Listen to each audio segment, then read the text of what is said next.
Hi, hello.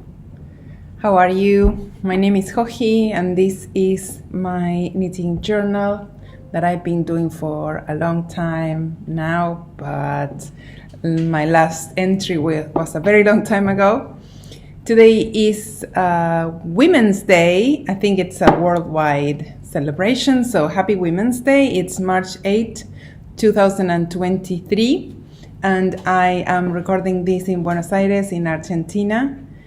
Currently I am at my summer house. If you are a long-time follower, you might recognize this as my summer house background. I'm in my kitchen. And I hope you are all very well. It's very exciting for me to be here. I've been thinking or wanting to record this journal for a very long time now, and I never seem to do it. I know it's very good for me. I love it. I love getting feedback from all of you, and it's also very good for my brand, but somehow I keep postponing it for the most stupid reasons. I have a lot to tell you about. This is going to be probably a very long journal, so I recommend that you take breaks if you want to hear about everything I have to tell you, or just that you listen to the parts that are interesting for you. Today I have made notes. I will be talking about what my 2023 looks like so far. I'm gonna tell you about the new member in my family, PRAIRIE. I will be talking about some works in progress, finished objects, designs that I've released since the beginning of the year.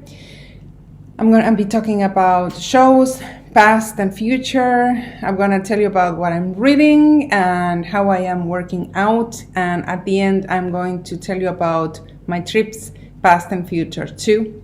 So yeah, that's gonna be a lot. I also have a ton of yarns to show you, and I hope you like that. So let's start by saying it's so far a really good year for me.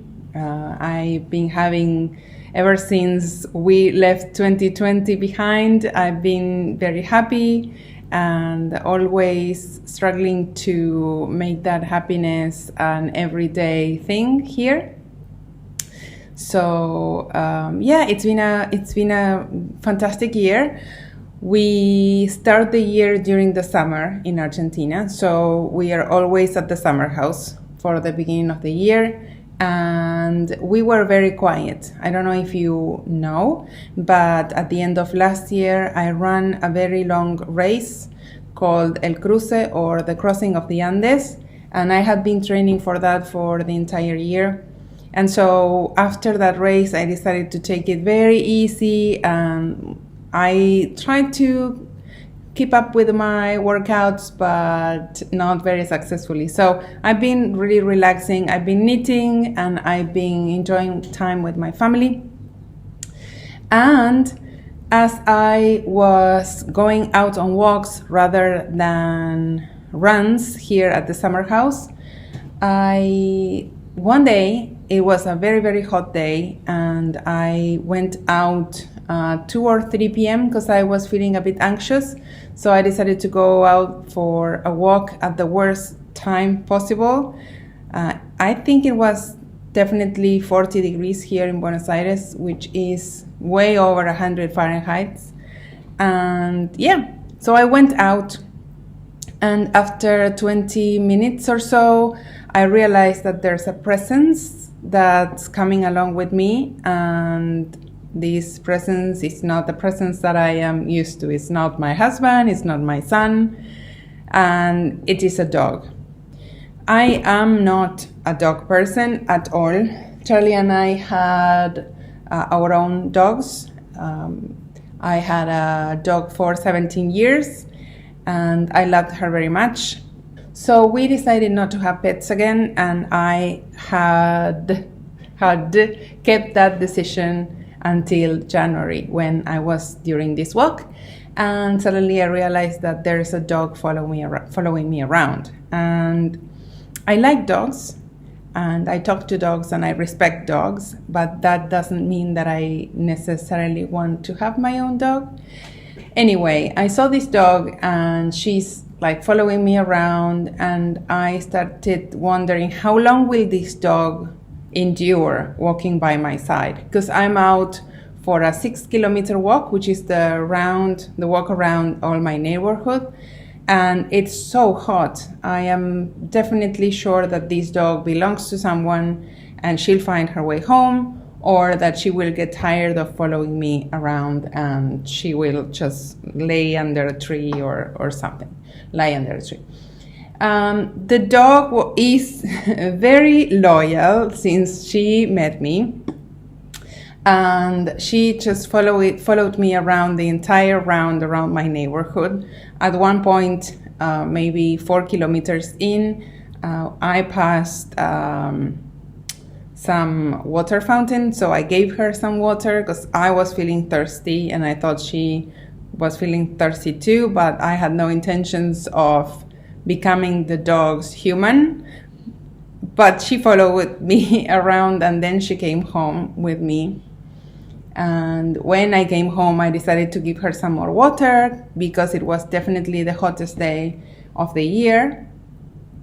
And then she just stayed. And I didn't tell her not to stay. I think that by the time we came home, I was really admiring the dog's perseverance. And then when I came home, everyone in my family, and we had many friends over visiting, they were confused. What are you doing with the dog? You're not a dog person. What is this dog doing here? And she was also super well behaved. She didn't come forward to anyone. She was not asking for any food or any cuddles, or she just wanted to, the way I read it is she just wanted to stay somewhere, and like she loves being cuddled, but she doesn't need to be cuddled. So she was just happy that someone allowed her to follow her around and gave her a roof, I think. So this is a long story about PRAIRIE.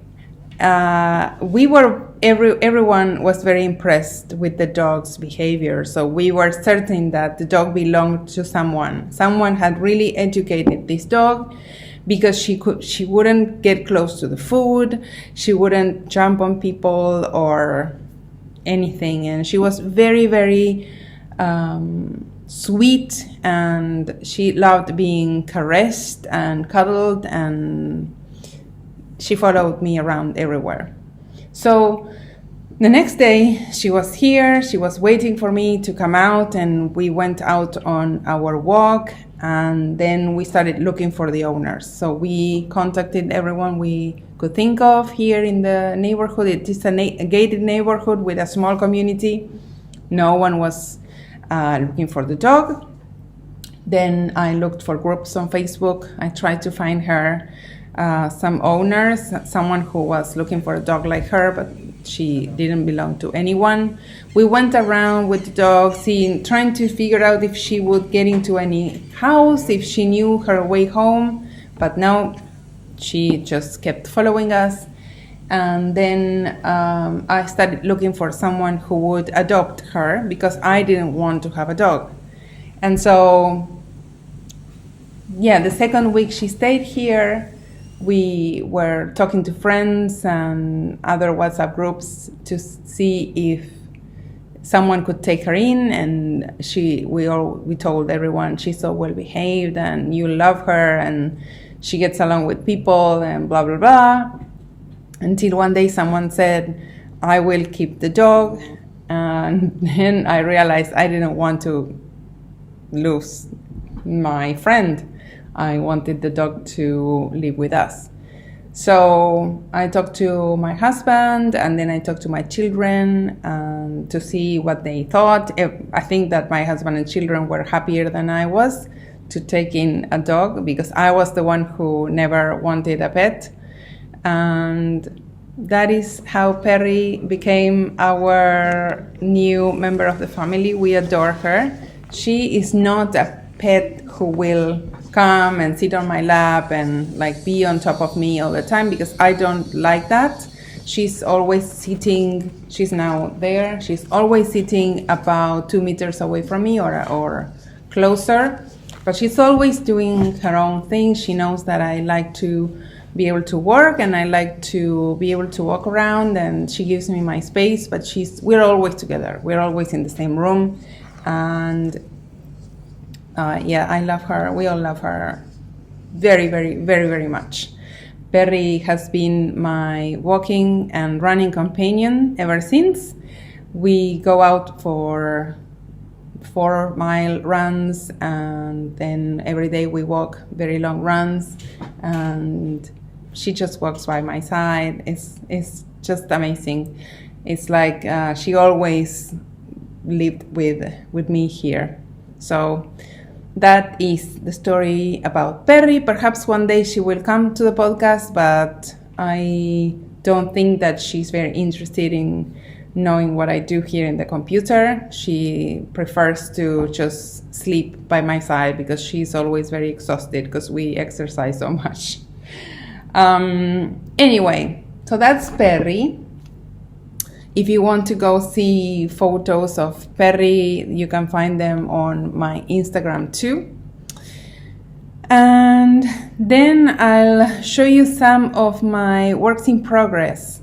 So first of all, I'm going to show you this cardigan over here. This is a new design that I'm working on. I'm calling it my granny's cardigan because it's similar to a grandpa style cardigan.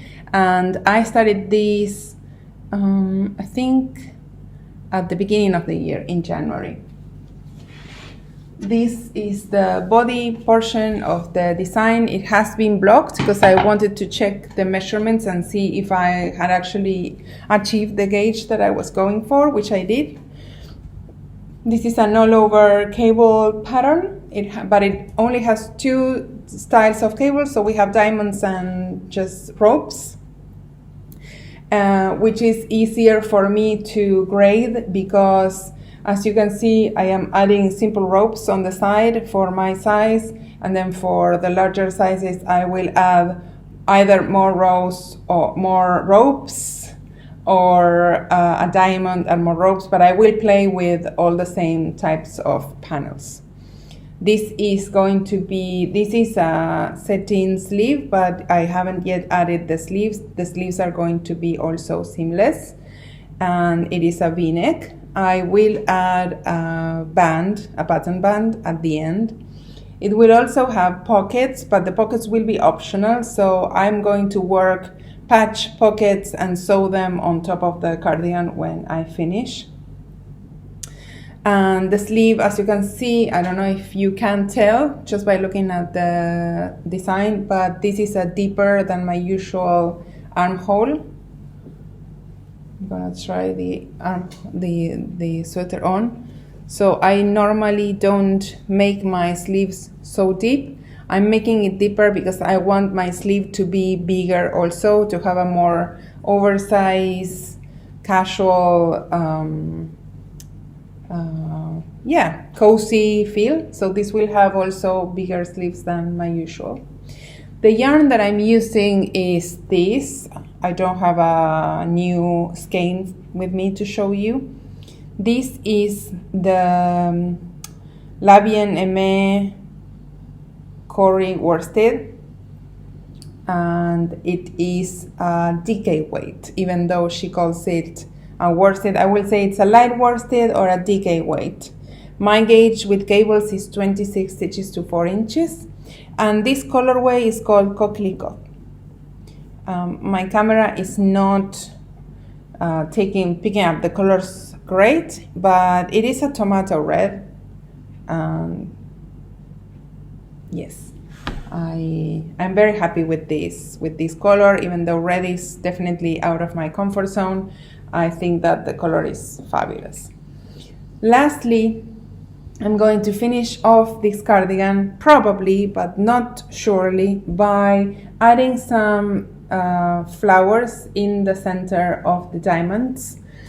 And for that, I am going to be using all or some of these colors that Amy from La Bien Aimée dyed for me to go for with this design.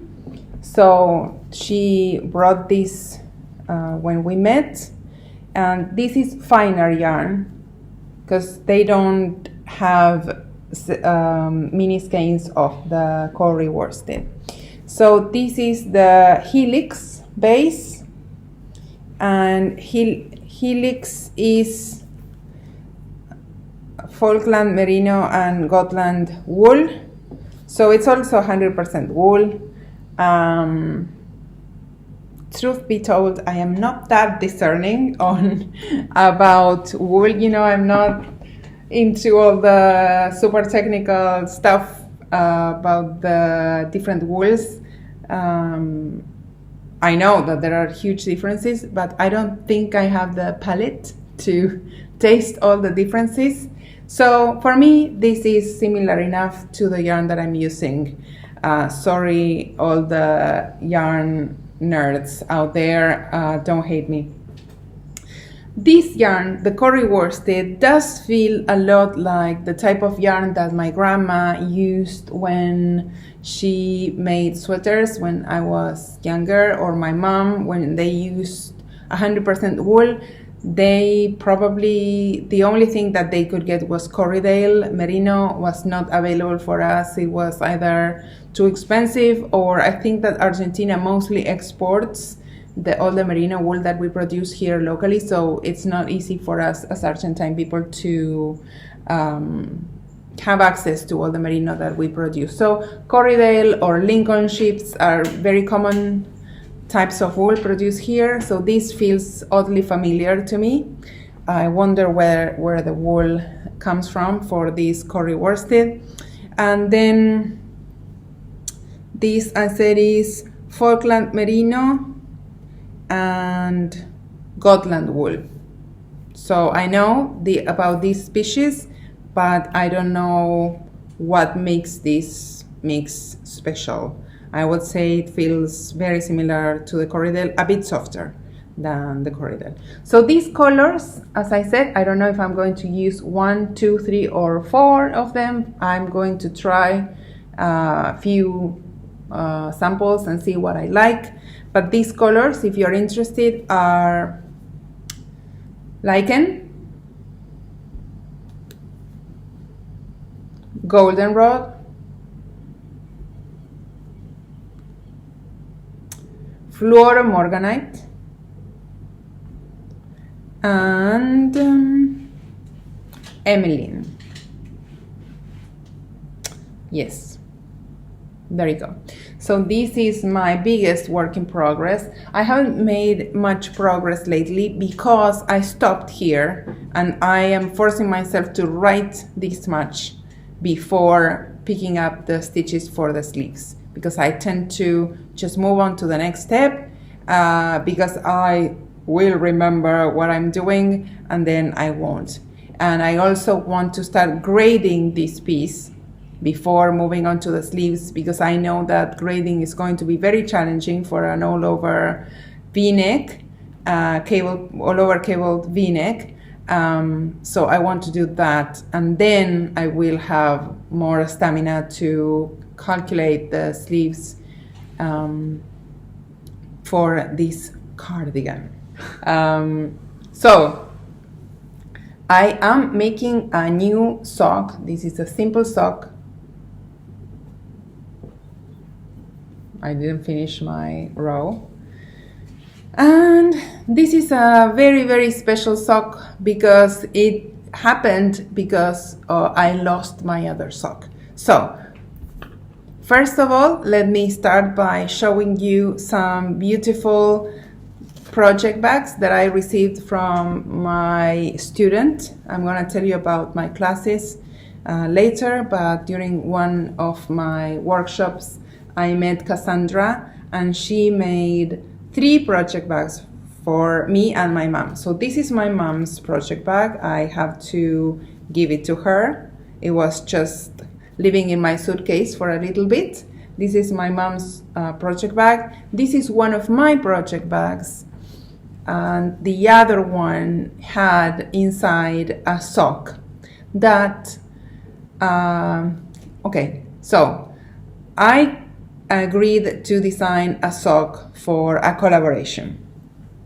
It has to be done with a specific yarn, and as you might or might not know, I can't receive the yarn at home. So everyone that I collaborate with has to find a way to get me the necessary yarn wherever I go. The necessary yarn was only decided a few days before I traveled to the US, and there was a mishap in the shipping. There was a weather condition that delayed the parcel from arriving, and therefore the rep of this company came to Vogue Knitting Live with a skein of her own stash in the quality that I need, in a different color, but a color that I loved, and so that I could design this sock in time for June. I started the sock actually during my trip because I thought that it was very convenient for me to work on a sock design, which doesn't require a lot of thinking from me. And at the same time, I would have a portable project that I could bring everywhere while we were traveling in Scandinavia in February. The good news is that it worked. I started the sock. I had this beautiful idea for a pattern, and then I had made about 4 inches of the cuff of the sock, and it was a great project to bring along. It was such a great project to bring along that I brought it with me when we went skiing in Norway inside my backpack, and with such bad luck that when I went to return my ski boots and put my own boots on, I put my project on the shelf while I was switching boots, and I left my project behind. We took the train away from the ski resort where I had been knitting, and as soon as I get on the train, I get myself ready to knit for the hour and some that we have from Voss to Bergen in Norway, and I realized that my project is not there. So I didn't know if it was in the ski resort or not, and I was very worried and I was very sad because I had lost my sock, but also because it is a very specific yarn that I need for a commission design. The thing is that next day, my friend Lotte and my friend Anne both called the ski resort, and they all said that the shelves were packed with boots, so they couldn't check. But as soon as it was a bit calmer, they would try to find my work in progress. And turns out that at the end of the day, they did find my work in progress in Voss, Norway. Of course, the person who found it is an employee at the ski resort, and he offered to mail it out somewhere, but I wasn't able to receive it anywhere. So yesterday, my friend Lotte in Norway, she's one of my best friends, and she received the sock back from the ski resort. And my other friend Lucia, she's traveling to Spain right now, so Lotte will ship the whip to Lucia, and Lucia will bring it to me from Buenos Aires. So the story of the sock is, the yarn had to travel from Texas to New York. It never made it. Someone got their stash out for me to have it. I flew with the yarn from New York to Norway. The yarn was left behind in Voss. Someone mailed the yarn from Voss to Oslo. Lotte will mail the yarn from Oslo to Madrid, and Lucia will fly with the yarn from Madrid to Buenos Aires for me to actually finish the design. So I'm getting the sock back at the end of March. And yeah, I plan to tell the story about this sock design because I think it's amazing what we can do to retrieve a work in progress. And Yeah, and I think it's fantastic that someone in a ski resort understood the importance of a work in progress enough that he went and found it and went to the post office and mailed it to someone so that I can finish that sock. The day after I lost my sock, I went on a different leg of my trip, and I met a new friend that I'm going to tell you more later. And she gifted me a skein of yarn. So I decided to swiftly start a new pair of socks with that new yarn. And fortunately, I had spare needles with me so that I could start right away. So my new sock is living in, oh, by the way, my lost sock is living in one of the bags that Cassandra made for me, and this is the other bag. My new sock is made using Safransax yarn. The dye is Bente, high Bente, and this is 100% Peruvian Highland wool. This is non-superwash wool, and it doesn't have any nylon, but I don't care because we hand wash all the socks anyway, so we take good care of them. And then this is 420 meters in 100 grams. And I think it's a very durable type of wool for some socks. So these are going to be for my son, Nano, who, you know, is my best knit-worthy person at my house. He's the one who wears hand knit socks every day. So whenever I make new socks, I try to make a pair for him. Because I wear hand knit socks a lot, but I don't run with my hand knit socks, and therefore I don't wear them as often as he does. He runs with hand knit socks, so that makes me incredibly proud. So this is just a vanilla or like a red sock, and it's gonna take some time because I started it and I needed on it because I was traveling, but now I'm focusing on other designs. So you're probably going to see this sock for a few episodes. The next work in progress is fun.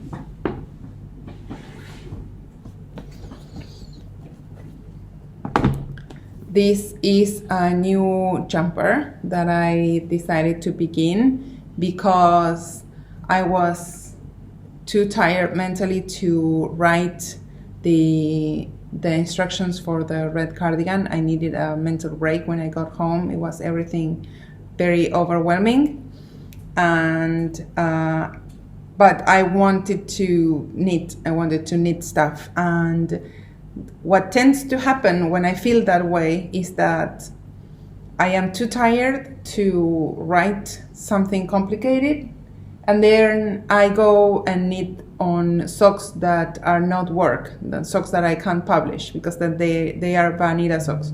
So in order to make my knitting time a little bit more productive and to create things that I can later turn into a pattern, I decided to start a new jumper. This is a color that I don't usually wear, but I tried it on yesterday and I like it very much against my skin. I think it makes me look instantly happier. This is yarn that my friend Catherine gave me when I went to Barcelona Knits, so you probably saw this after I came back. This is their Big Kit Mohair.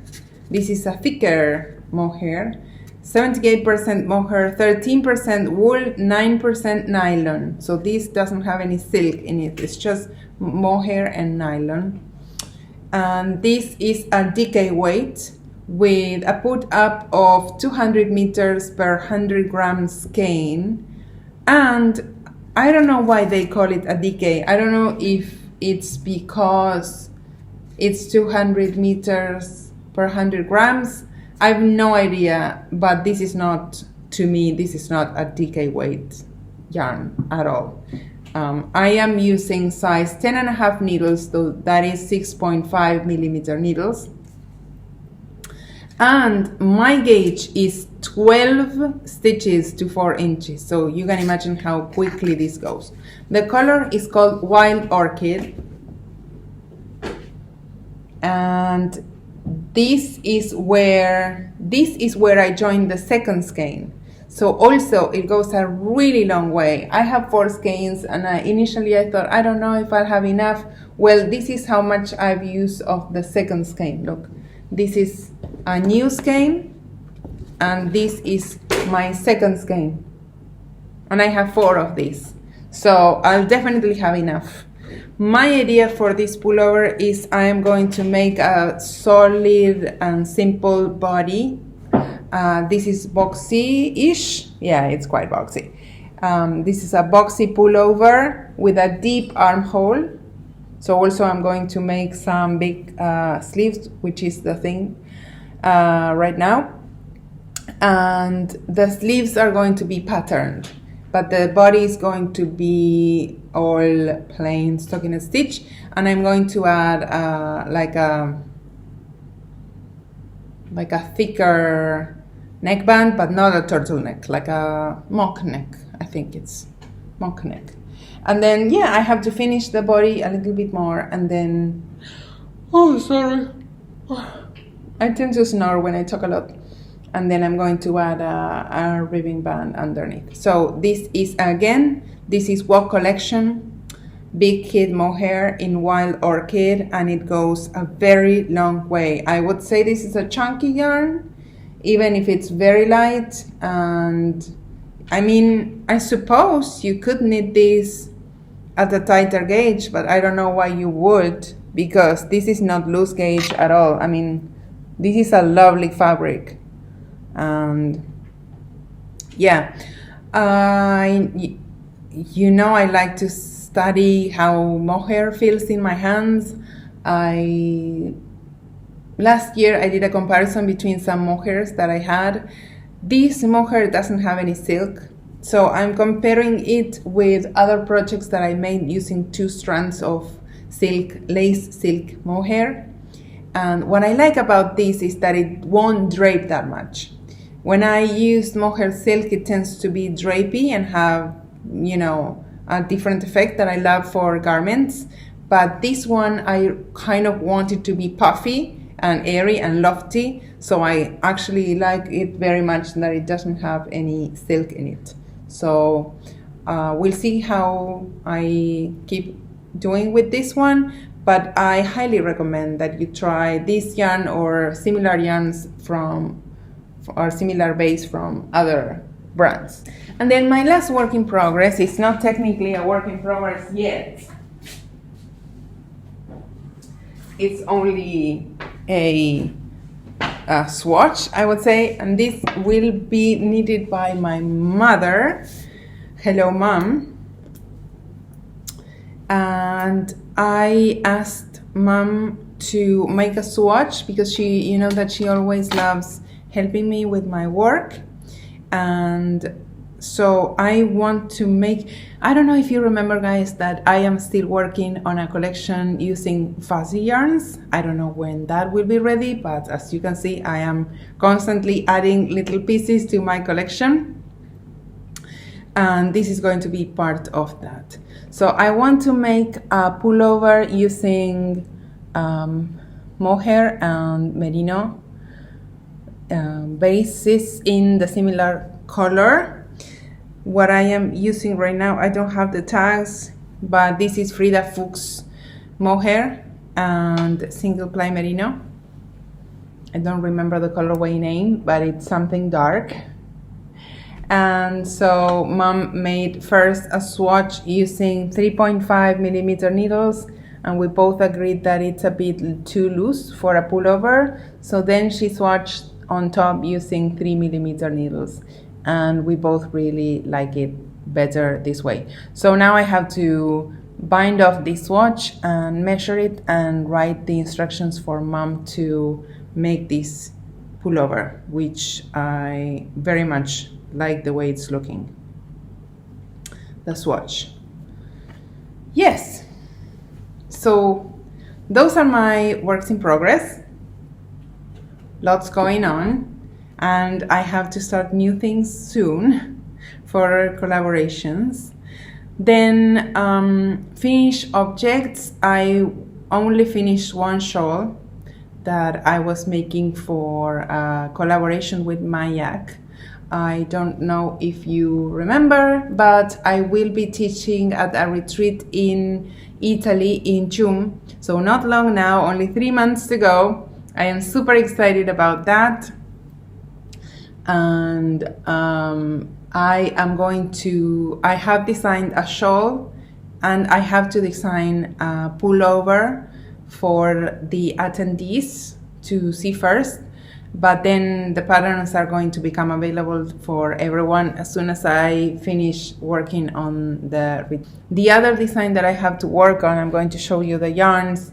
It's going to be a pullover, and I am going to be using this beautiful color. I didn't know that MYAK had this color. I love it. I would have used it before. I think that every time I've been to MYAK's booth, they didn't have it, this color of their baby yak medium, and now they did, and so I'm so happy that I have it. So this is their oatmeal color. This is their 100% baby yak in the medium weight, which is worsted weight yarn. And yeah, so I'm going to be using this for a cabled sweater. And I am going to, I think, embellish the cables somehow using this other yarn, which is this is a baby yak cotton blend. This is their baby yak organic cotton. I think it's a fingering weight, and it comes in 25 grams skeins. And they measure 116 meters. So I'm going to use both of these yarns in the design. So I have that finished object. I cannot show it to you because it's going to be kind of secret until the retreat, I think. But just in case, I can't show it to you. And my other work in progress and recently published pattern is this beautiful thing here called my Sewing Seeds of Love wrap. I started this wrap long time ago when I was going to go to Barcelona Knits in November, and I showed you how I was building this, and the pattern came out last weekend. So when I went to Barcelona, I wanted something super simple that I didn't have to think about, and I could knit and knit and knit while I was meeting friends and people and knitters and waiting for stuff to happen. So I drew the construction for this, and I cast on, and I actually frogged most of it during the plane on the way there, and I restarted with a different setup. But the way I build this shawl, let me show you first how beautiful and big it is, and how I love to wear my big shawls.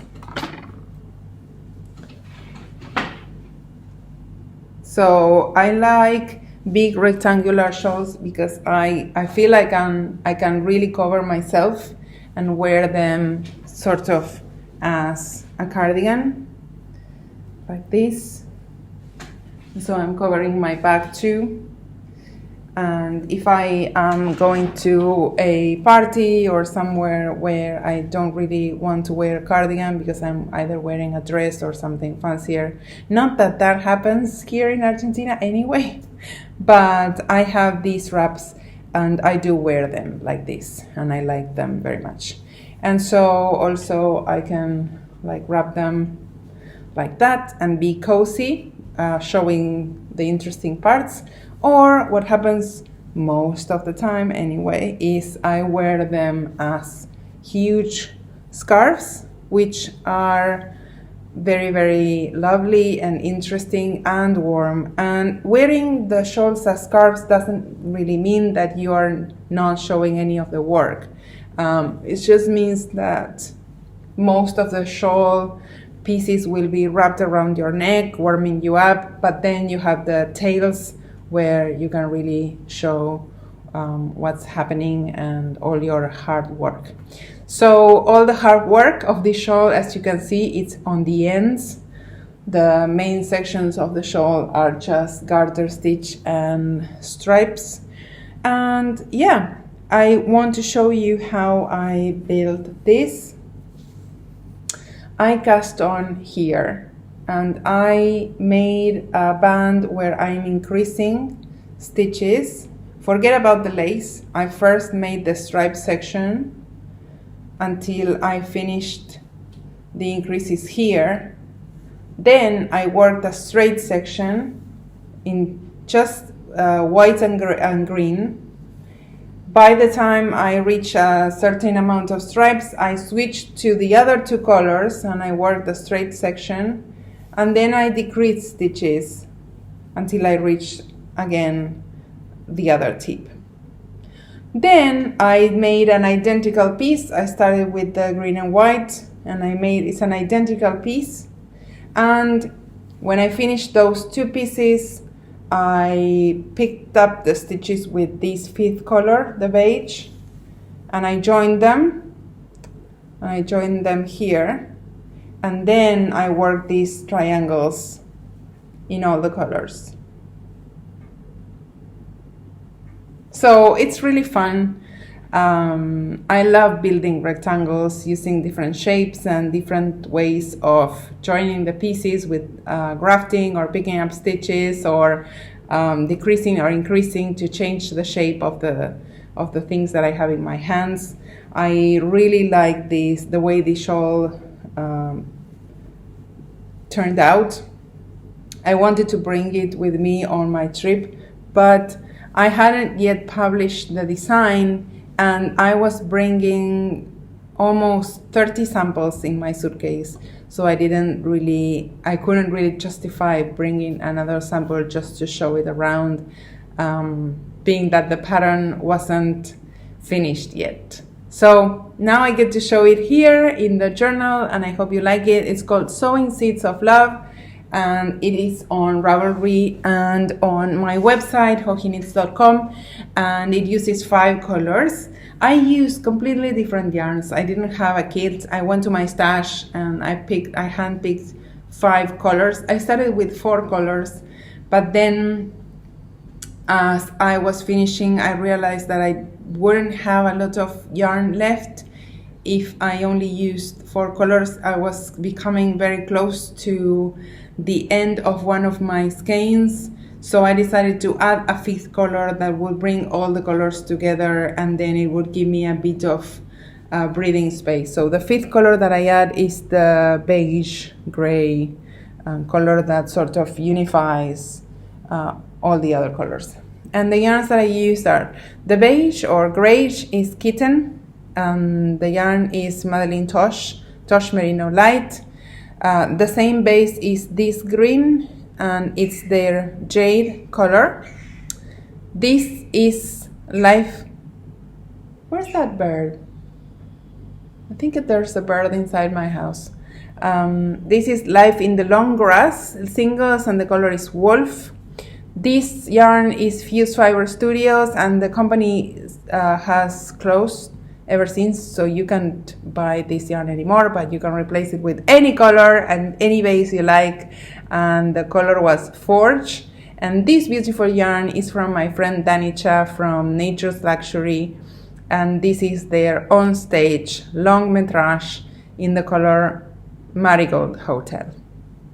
So 5 colors for the beautiful Sewing Seeds of Love wrap that you will love and wear forever, because I tend to wear these pieces more than anything else. Speaking of published designs, my other big design and big success that I've published recently is called La Prairie, and I don't have the sample with me because that sample is stored somewhere in the US waiting for someone to pick them up and bring them home. But I'm going to put photos here. I talked about this design so many times on Instagram. I don't know if I did it very much on my journal, but this was a very rush design that turned out really well. my friend Amy from Bien Aimée and I were talking about how we were going to meet each other for the first time when we both went to Barcelona Knits, and then we were going to meet again in Vogue Knitting Live. So we decided to collaborate on a project for me to design with and release when I was there in New York. So she could bring the yarn for people to get, and I could talk about the design and promote it together. So she gave me a set of fade of 5 colors in fingering weight, and I designed this beautiful cardigan that turned out a lot better than I was hoping for.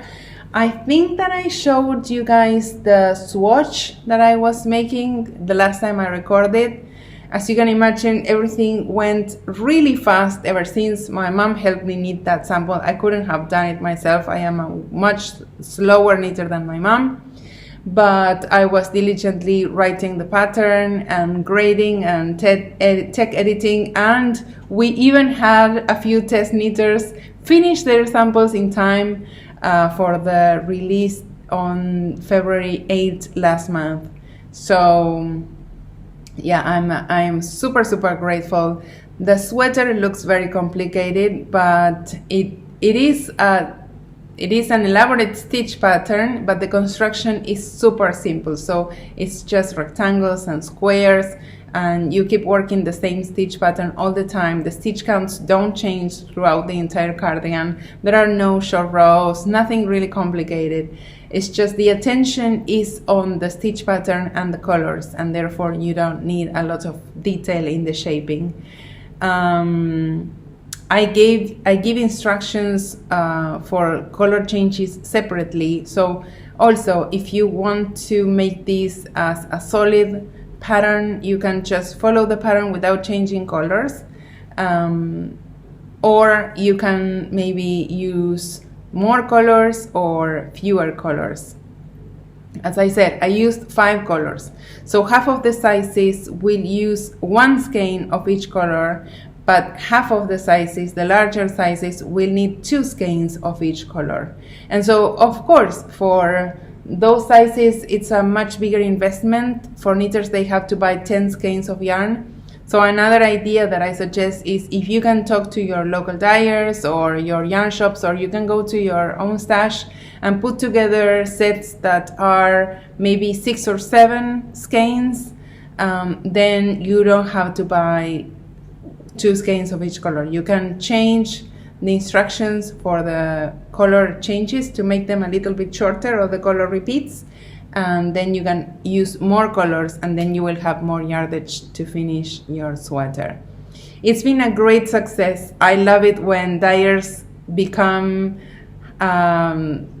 enthusiasts of my designs and they make kits, and I know that when I use color in my designs, it makes it easier for companies to put together kits and get creative with the colorways that they put together. So I am super happy with La PRAIRIE. We have seen kits for La PRAIRIE and also for Sewing Seeds of Love lately, and I am so grateful for that. It really helps me promote my work and get my designs out there, so I really appreciate that. So yes, La PRAIRIE, available in all my usual sizes, and you can find it on Ravelry and on my website, and I highly encourage you that you try this cardigan. It looks complicated, but it's not. You will really enjoy it. And if you don't like bubbles, which I love, as you see, I developed a really perky bubble technique. I can't say that it's mine, but probably someone did it before, but I found a way for my bubbles to stay on the right side of my knitting and to stay very well in their place. But if you don't like them, then just ignore the bubble instruction. Just replace the bubble with a purl stitch, or as I told someone, you can also add a bead there if you prefer, or I don't know, something else. You don't need to make it with bubbles. You can just ignore them and make the zigzagging stitch. So that's La PRAIRIE. Thank you so much for everyone who got the pattern. I am so grateful for the welcome gift to all my patterns. I work for this very hard, so it's really amazing and humbling to get your seal of approval by you buying my patterns, and I super appreciate it. Okay, speaking of BK Live, I think I need to talk about this huge thing that happened during February. Because I tend to move on to new things and things that are going to happen, and I want to take a moment to talk about that show. I have worked for Vogue in several occasions, for Vogue Knitting Live. I have worked for many people, but Vogue has always been among the most careful employers and generous, and they've always been super kind to me. So I'm always happy to work with them. And the organizers had invited me to be a speaker a long time ago, before the pandemic happened. At the time, I wasn't traveling for work. I don't know if you remember, but I took a break and I stopped teaching and traveling in 2019. And then, but secretly, I had agreed to be a speaker for them in the near future. And then the pandemic came, and yeah, I couldn't travel anymore. And I felt so stupid that I had rejected some traveling opportunities in 2020 when I was feeling really travel sick. I wasn't homesick. I was home and I was travel sick.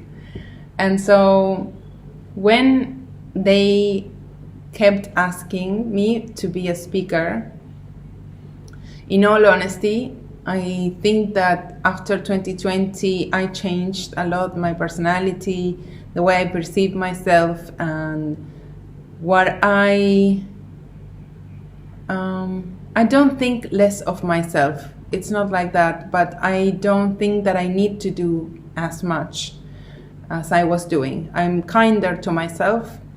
And so I don't produce as many patterns as I used to, because I take my time and I don't force myself to work longer than I should. And that sort of translated into, I think I perceived myself with a decrease of popularity, I think. And also I am slower at everything I do. I am unable to keep up with everything that's going on in social media. And so for some reason I thought, I don't think they are interested in me speaking there anymore, and that's fine. I'm not going to remind them of it, because I don't think I am the right person to be a speaker. There are new beautiful designers who are relevant and amazing, and they have spectacular stories to share, and I don't think that's my place, and I don't think that I should, this is my thoughts, I don't think that I should be seeking for that place.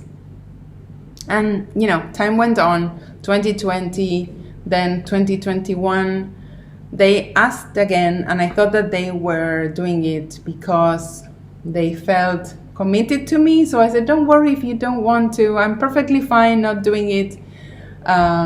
They insisted and I accepted, but then the show had to be cancelled again. And then they asked me again in 2022, would you come to 2023? And I said, are you sure? I don't know that people will be actually interested in listening to my story. But they really invited me with their heart to be a speaker at the show, and I accepted with great pride. Even though I kept telling myself, oh, I don't know if you are relevant enough for this job, I told myself, you have to accept this honor and you have to go and talk and see how it goes. And you know, if people are not interested in listening to your story, then it will be fine. It's not like they owe you anything. It's not like you're a failure because they didn't listen to your story. You know, I try to tell myself that. So I was the keynote speaker for the show. There's for these shows there's this spotlight, I think, that they have on a certain person or company, and I was the keynote speaker for this year's Windsor show. And when I was asked what I would talk about, I couldn't think of anything more interesting than how I became a knitter. That's what most people ask me about anyway. Whenever I am interviewed or whenever I have to write about something, everyone asks me, what's knitting like in Argentina?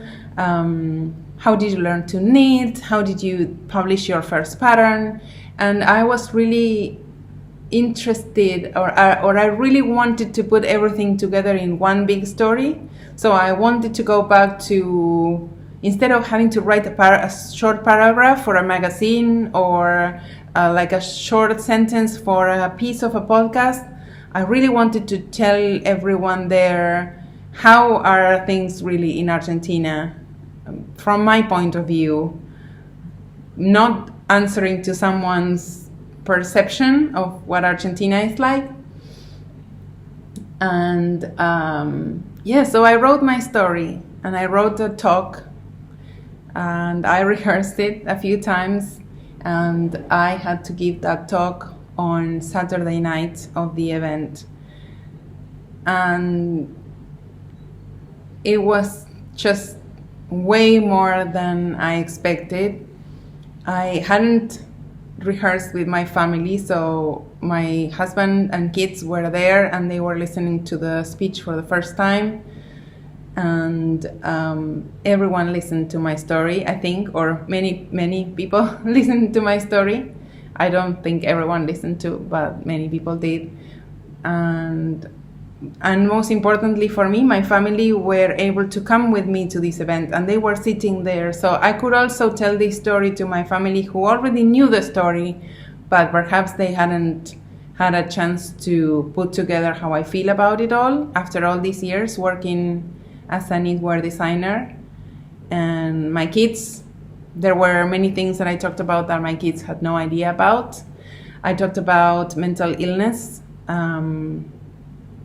I went through serious depression when I was a teenager, and I have been going on treatments for a long time. I did continued therapy from age 15 to age 21. And then I have been recurring to therapy every time there's something that really I need help with. And I think it's a fundamental tool for me to achieve happiness and to be a healthy human being. I talked about that among a lot of other things, but I think that me talking about how knitting worked for me and for my mental illness is probably what touched most of the people who have reached out ever since. And I am so glad that I did. I am so glad that I talked about that, because I also talked about happiness and how happiness is something that I struggle for every day. I really fight for my happiness. I really work for that. I value it. I think it's an amazing thing to be able to be happy, to be able to allow yourself to be happy. I think that some people feel guilty because they are seeking for happiness. I think that some people feel like they don't deserve to be happy, or that if they feel happy, they are slacking, or they should work harder so that they don't feel so happy or so comfortable. And I don't think that way. I think that we all deserve to be happy, and that the thing that you should fight the most first is your own happiness. That for me, that comes very, very high up in my list. Perhaps I put my children's happiness first, but then it's mine. Otherwise, no one can be happy at home if I'm not happy. So I talked about this, but not so direct, not so obvious in my speech, because there were obviously people who had no idea who I was, and I didn't want to confuse them. What is this person talking about happiness doing here?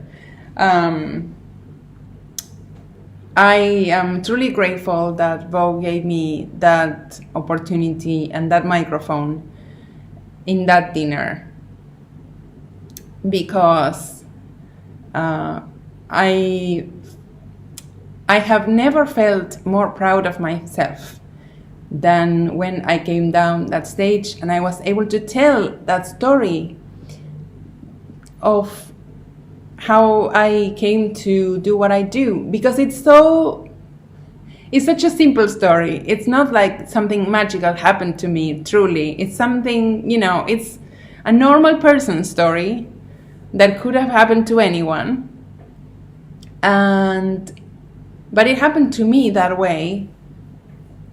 And and my family were there. And it was really, really probably the most emotional or overwhelmingly happy moment of my career, and I don't expect it to ever happen again that way, but it did happen.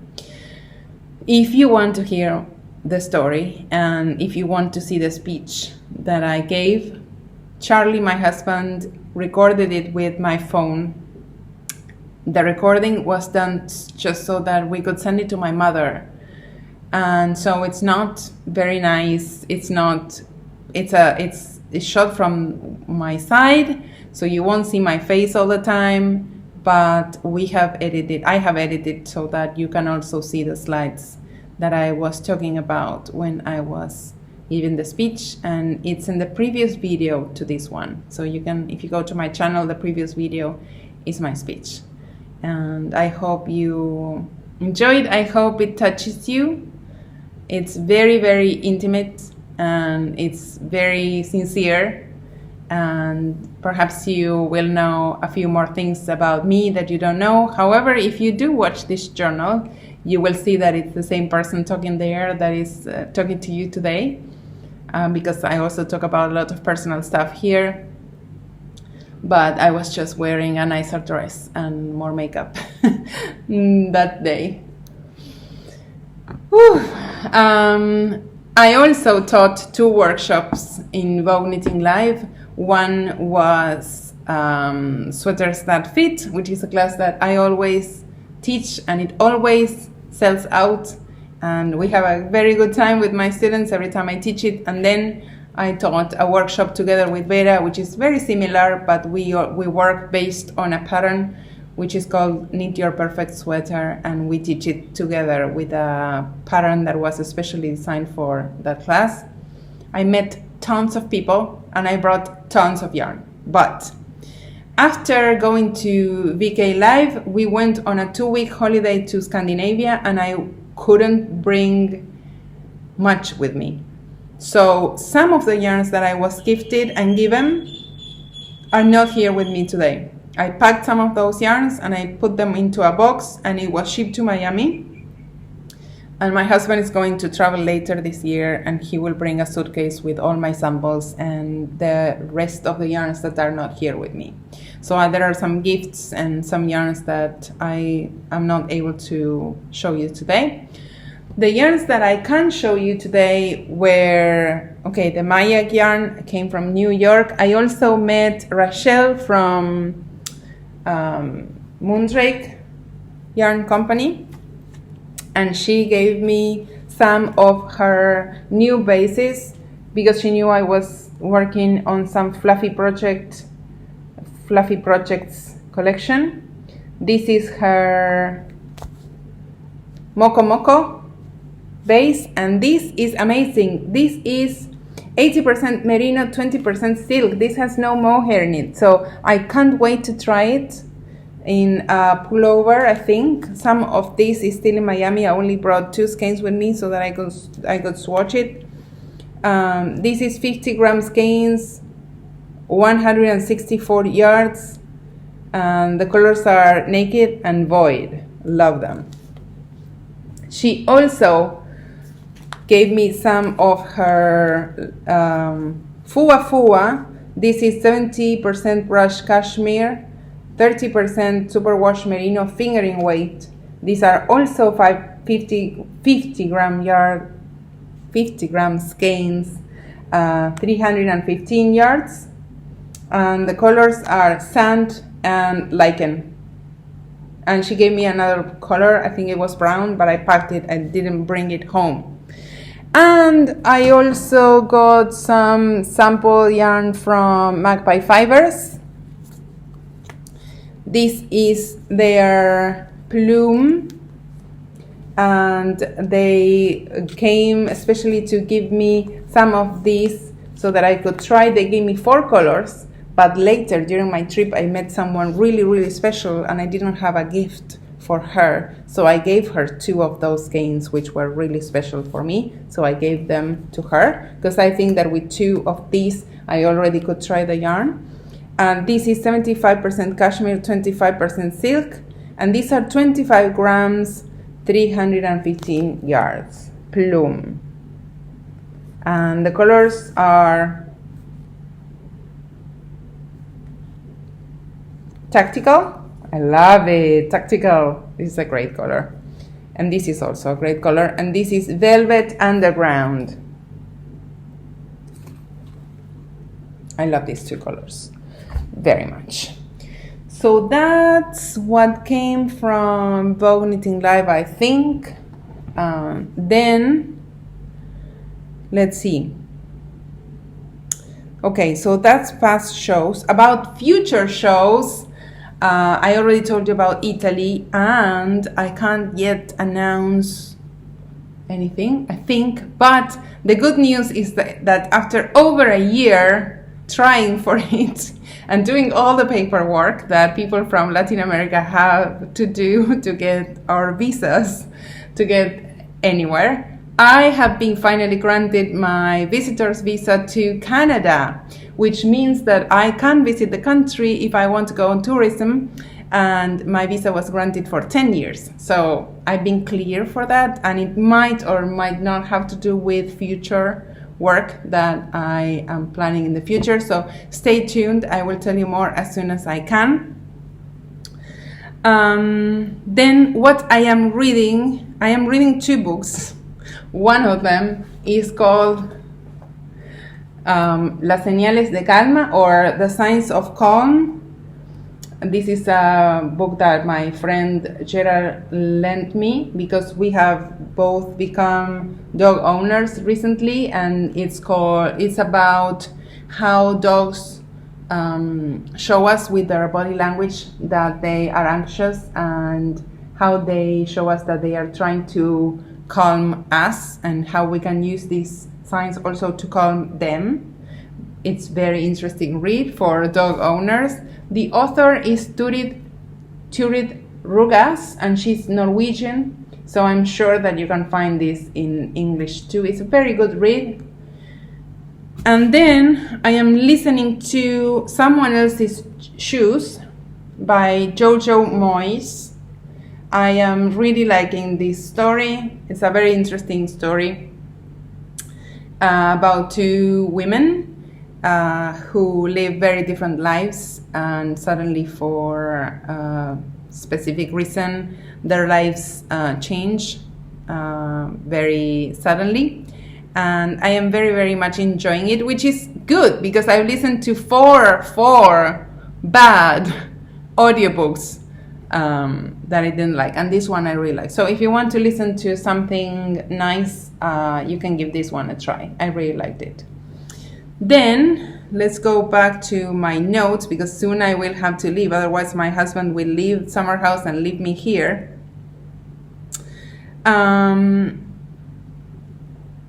Working out. I haven't been working out a lot. I have been working out, but ever since I finished El Cruce race, I've been exhausted.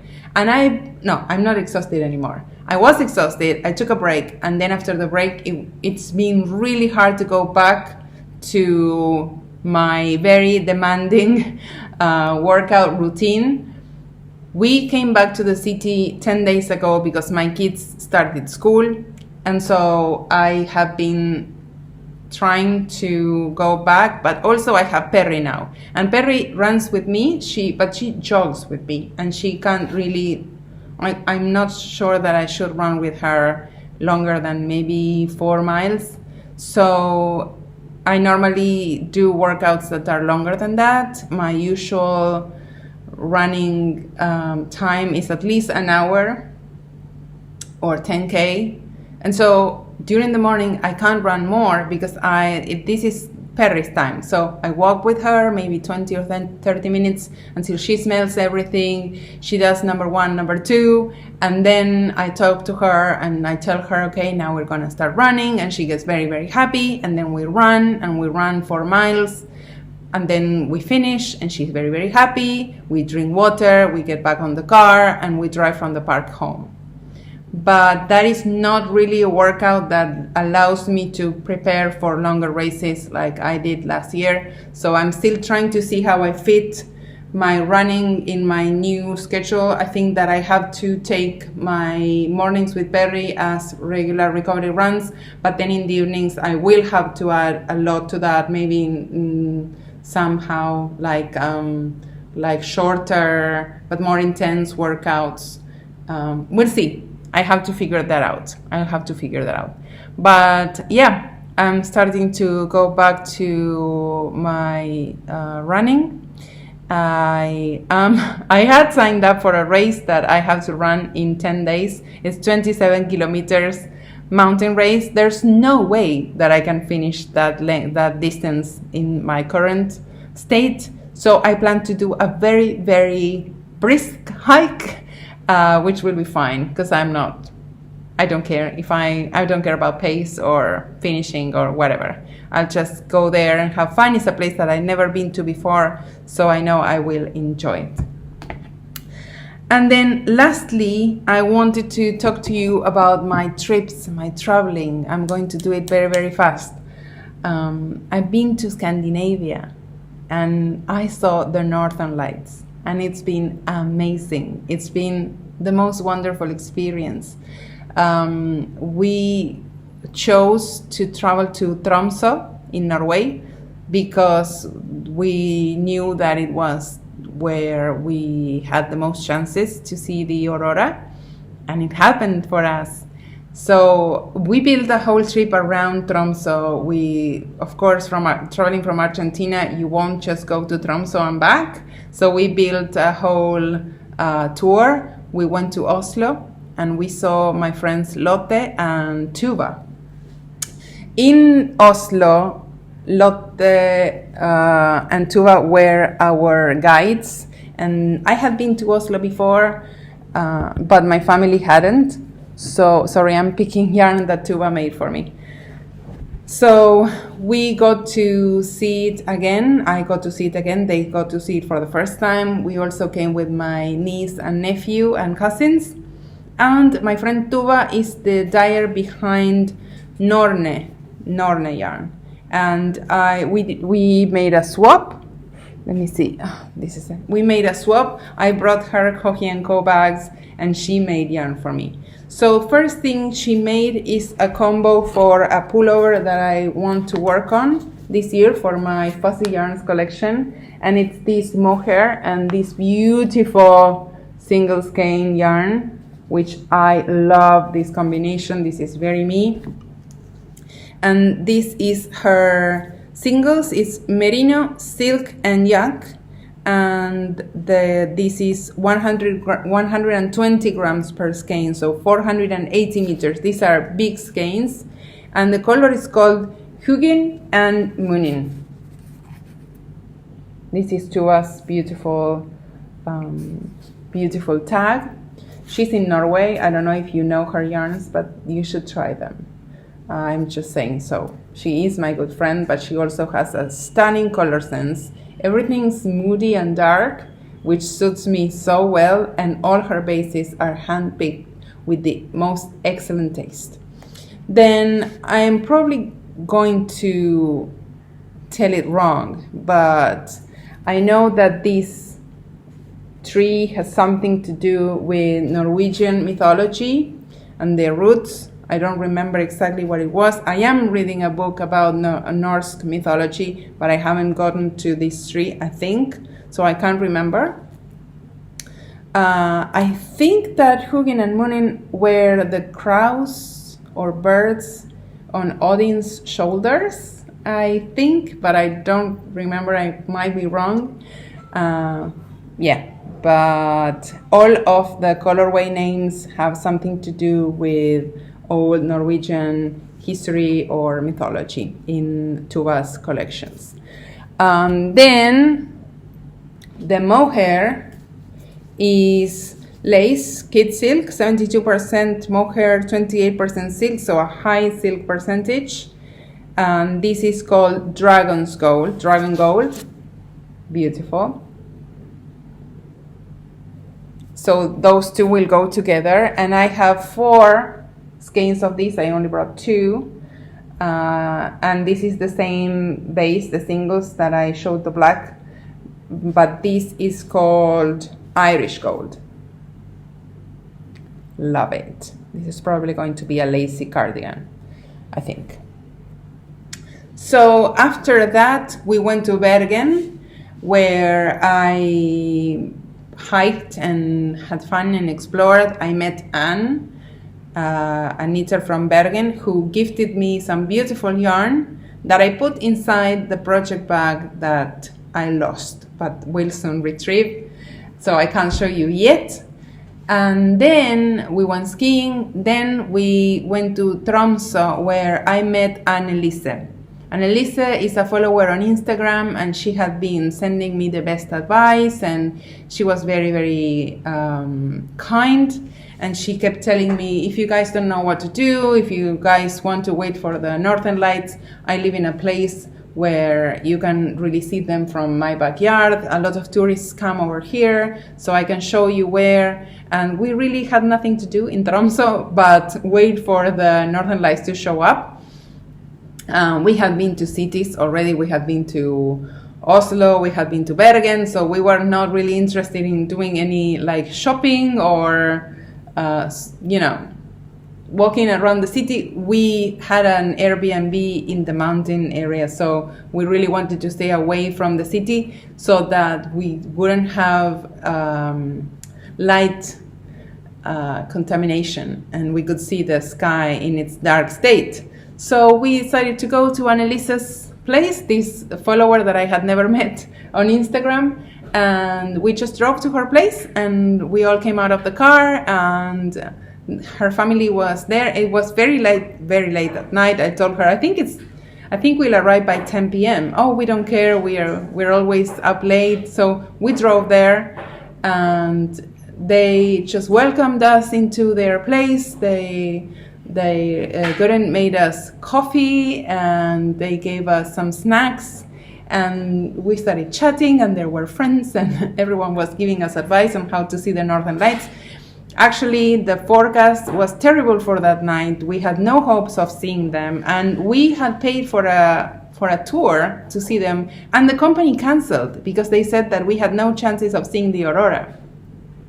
And so the night just kept going, and it was almost midnight, so we decided, okay, we'll go to our own place and we will wait there and we'll keep looking at the sky. So when we all come out, Björn, the friend who was at Annelise, says, do you want to see the Northern Lights? Then you should come outside. And we really came outside her place, and the lights were there, and we saw them for the first time ever in our lives, and we were crying. And then they drove us to a place that was even darker, and we saw them there even better, and it was just the most amazing experience we could have asked for, because it was provided for us by a knitter, which is what makes it very, very special. I'm not going to tell you more. I'm going to add more images about our trip to Scandinavia at the end, but I'm going to show you some of the treasures that we brought from that trip. So Annelise gave me the sock for the yarn that I showed you before, and she also gave me this yarn which came from Dyer, friends of ours. Let me see, where are the other two? This is Hette's yarns, and the tags are not super clear, but Hette Strick Norway, and this is her sock yarn. It's 75% merino, 25% nylon, and this color is white with speckles.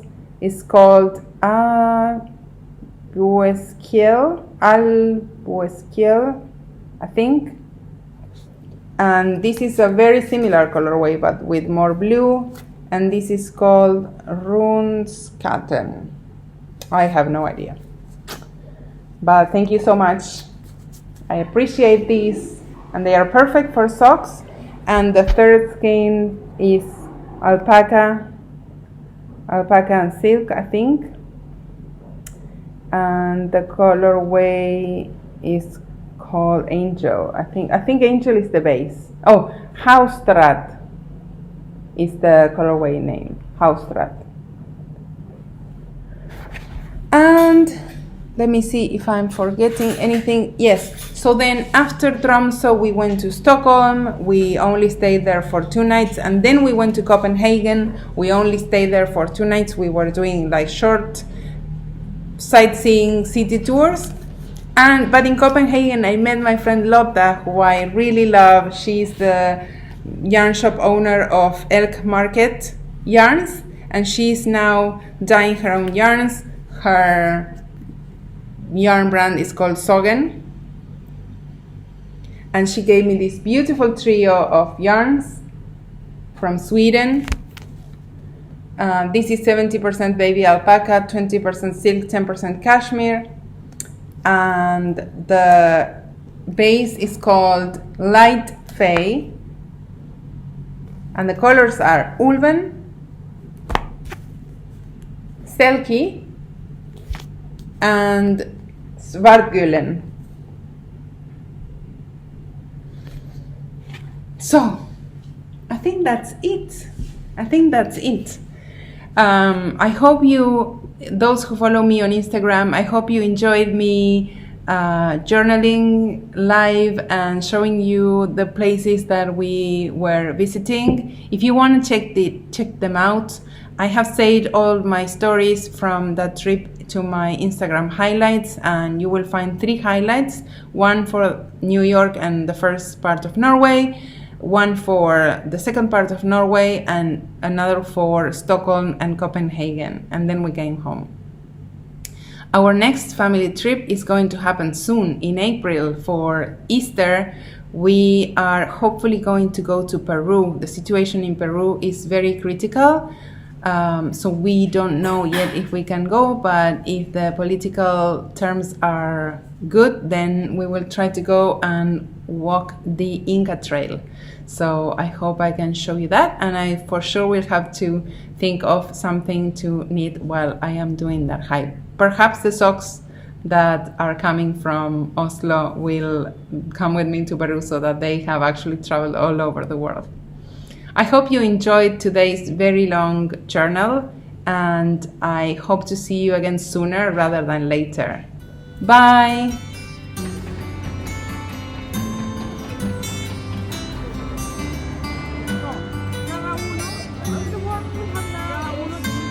Me he imaginado que el agua iba corriendo al revés, ¿eh? Sí.